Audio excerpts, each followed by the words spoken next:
Well, much of the world that we have now is shaped by the solutions that were brought forward at the end of World War II.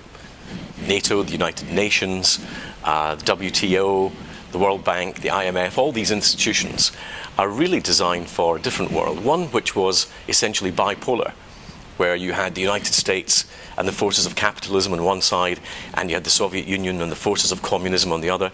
That world dissolved away in the early 1990s. It was replaced by a unipolar moment for the United States, but very quickly we moved into globalization, where power is shifting around the globe, very largely to South Asia and to China.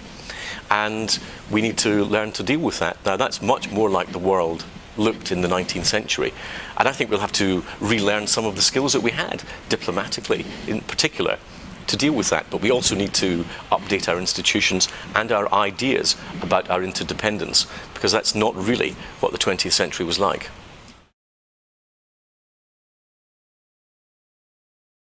We're going to have to learn to work with new partners globally.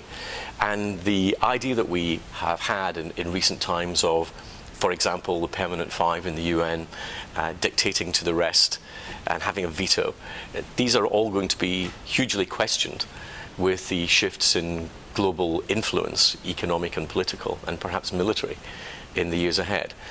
And I think that we need to understand the sort of risks that we face. And in the book, I'm looking at really 5 major issues.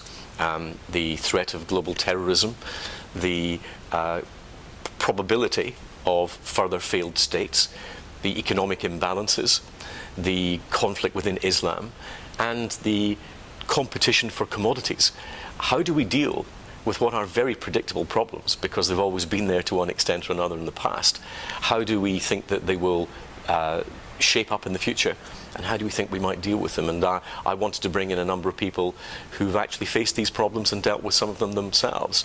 I think far too many of these types of books are, I'm so clever, don't I know all the answers? And none of us do. So actually bringing other people with experience in and giving, I hope, the reader a sense more of a conversation will, I think, be, and hopefully, interesting.